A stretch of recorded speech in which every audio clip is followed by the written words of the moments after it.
मनुष्य नामधारी सभी लोग अब भी यथार्थ मनुष्य नहीं रहे। मतलब कहने का यह है कि मनुष्य अपने आप को बोलने वाले अब मनुष्य रहे ही नहीं है। हर किसी को इस संसार का निर्णय अपने मन से करना होता है। उच्चतर बोध अत्यधिक कठिन है। अधिकतर लोगों को साकार वस्तु भावनात्मक वस्तु से अधिक जचती है। इसके उदाहरण के रूप में एक दृष्टांत है। एक हिंदू और एक जैन बंबई के किसी धनी व्यापारी के घर में शतरंज खेल रहे थे। घर समुद्र के पास में था। खेल लंबा था। जिस छज्जे पर वे बैठे थे उसके नीचे जल प्रवाह ने खिलाड़ियों का ध्यान आकर्षित किया। एक ने उसे पौराणिक कथा द्वारा समझाया कि देवगण अपने खेल में जल को एक बड़े गड्ढे में डाल देते हैं और फिर उसे वापस फेंक देते हैं।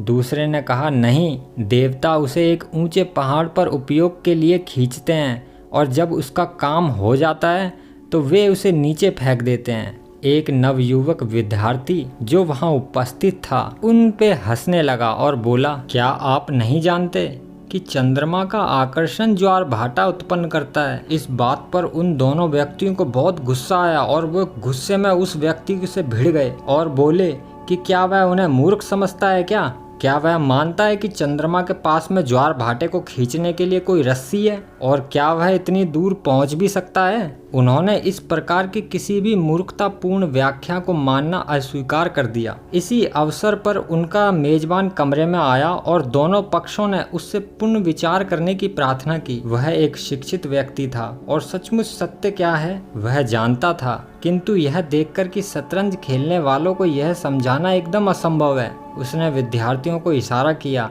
और तब ज्वार भाटे को ऐसी व्याख्या की जो उसके अज्ञ श्रोताओं को पूर्णतः संतोषजनक मालूम हुई। उसने शतरंज खेलने वालों से कहा, आपको जानना चाहिए कि बहुत दूर महासागर के बीच एक विशाल स्पंज का पहाड़ है। आप दोनों ने स्पंज देखा होगा और जानते होंगे मेरा आश्चर्य क्या है। स्पंज का यह पर्वत बहुत सा जल सोख लेता है और जब वह जल सोख लेता है तब समुद्र घट जाता है और धीरे धीरे देवता उतरते हैं और स्पंज के पर्वत पर नृत्य करते हैं, उसके ऊपर नाच करते हैं। तो देवताओं के भार से सारा जल जो है वह स्पंज से निचुड़ जाता है और समुद्र फिर से भर जाता है और समुद्र में पानी आ जाता है। सज्जनों, ज्वार भाटे का यही कारण है और आप स्वयं आसानी से समझ सकते हैं कि यह व्याख्या कितनी युक्तिपूर्ण और सरल है। जो दोनों व्यक्ति ज्वार भाटा उत्पन्न करने में चंद्रमा की शक्ति का उपहास करते थे, उन्हें ऐसे स्पंज पर्वत में जिस पर देवता नृत्य करते हैं कुछ भी विश्वासपूर्ण नहीं लगा। देवता उनके लिए सत्य थे और उन्होंने सचमुच स्पंज भी देखा था। तब उन दोनों का संयुक्त प्रभाव समुद्र पर होना भी क्या असंभव था। आराम सत्य की कसौटी नहीं है, प्रत्युत सत्य आरामदायक होने से बहुत दूर है। यदि कोई सचमुच सत्य की खोज का इरादा करे और उसे पक्का करे तो उसे आराम के प्रति आसक्त नहीं होना चाहिए। सब कुछ छोड़ देना कठिन काम है, किंतु ज्ञानी को यह अवश्य करना पड़ता है। उसे पवित्र बनना ही होगा, सभी कामनाओं को मारना ही होगा और अपने शरीर को समझौते के साथ में रोकना ही होगा। केवल तभी उसके अंतःकरण में उच्चतर सत्य प्रकाशित हो सकेगा। बलिदान आवश्यक है और निरंतर जीवात्मा का यह बलिदान ऐसा आधारभूत सत्य है जिसने आत्म त्याग को सभी धर्मों का एक अंग बना दिया है। देवताओं के प्रति की जाने वाली सभी प्रसादक आहुतियां आत्म त्याग की ही हैं, जिसका कि कुछ वास्तविक मूल्य है, अस्पष्ट रूप से समझी जाने वाली अनुकरण है और अयथार्थ आत्मसमर्पण से ही हम यथार्थ आत्म साक्षात्कार कर सकते हैं। ज्ञानी को शरीर धारण के निमित्त चेष्टा ना करनी चाहिए और ना इच्छा करनी चाहिए। चाहे संसार गिर पड़े, दृढ़ होकर परम सत्य का अनुसरण करना चाहिए। जो धुनों का अनुसरण करते हैं वे ज्ञानी कभी नहीं बन सकते। यह तो जीवन भर का कार्य है, नहीं 100 जीवनों का कार्य है। बहुत थोड़े लोग ही अपने भीतर ईश्वर का साक्षात्कार करने का साहस कर पाते हैं और स्वर्ग, साकार ईश्वर तथा पुरस्कार की सभी आशाओं का त्याग करने का साहस रखते हैं। उसे सिद्ध करने के लिए दृढ़ इच्छा की आवश्यकता होती है। आगा पीछा करना भी भारी दुर्बलता का ही चिन्ह है। मनुष्य हमेशा पूरा है और पूर्ण है, अन्यथा वह कभी ऐसा ना बन पाता, किंतु उसे प्राप्त करना है। यदि मनुष्य कार्य कारणों से बंध हो तो वह केवल मरणशील हो सकता है। अमर तत्व तो केवल निरुपाधिक के लिए ही सत्य हो सकता है। आत्मा पर किसी वस्तु की क्रिया नहीं हो सकती। यह विचार सिर्फ भ्रम है, किंतु मनुष्य को उस तत्व के साथ अपना समझौता स्वात्मनि क्रिया भाव करना ही होगा, शरीर या मन से नहीं। उसे यह बोध होना चाहिए कि वह विश्व का दृष्टा है, तब वह उस अद्भुत अस्थायी दृश्यावली का आनंद ले सकता है जो उसके सामने निकल रही है। उसे स्वयं से यह भी कहना चाहिए कि मैं विश्व हूँ, मैं ब्रह्मा हूँ। जब स्वयं मनुष्य वास्तव में स्वयं का उस आत्मा के साथ समझौता कर लेता है, उसके लिए सभी कुछ संभव हो जाता है और सभी पदार्थ उसके सेवक हो जाते हैं। जैसा श्री रामकृष्ण जी ने कहा है, जब मक्खन निकाल लिया जाता है तो वह दूध या पानी में रखा जा सकता है और दोनों में से किसी में भी नहीं मिलेगा।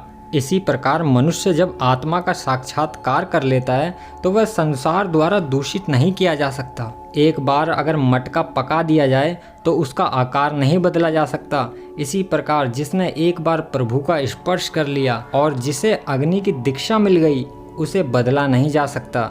संस्कृत में दर्शन का अर्थ है सम्यक दर्शन और धर्म व्यवहारिक दर्शन है। भारत में केवल सैद्धांतिक और आनुमानिक दर्शन का बहुत आदर नहीं है। वहाँ कोई संप्रदाय, मत और पंथ नहीं है। दो मुख्य विभाग हैं, द्वैतवादी और अद्वैतवादी। पहले पक्ष के लोग कहते हैं मुक्ति का मार्ग ईश्वर की दया से लभ्य है। कार्य कारण का नियम एक बार चालू हो जाने पर कभी तोड़ा नहीं जा सकता। केवल ईश्वर जो नियम से बद्ध नहीं है, अपनी दया से हमें इसे तोड़ने में सहायता देता है। दूसरे पक्ष का कहना है इस सारी प्रकृति के पीछे कुछ है जो मुक्त है और उस वस्तु के मिलने से जो सभी नियमन से परे है, हम स्वतंत्र हो जाते हैं और स्वतंत्रता ही मुक्ति है। द्वैतवाद केवल एक अवस्था है, लेकिन अद्वैतवाद अंत तक ले जाता है। पवित्रता ही मुक्ति का सबसे सीधा मार्ग है। जो हम कमाएंगे वही हमारा है।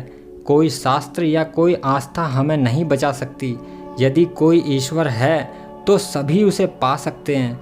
किसी को यह बताने की आवश्यकता नहीं होती कि गर्मी है। हर व्यक्ति उस गर्मी को जानता है कि गर्मी है, तो वह उसे स्वयं ही जान सकता है। ऐसा ही ईश्वर के लिए होना चाहिए।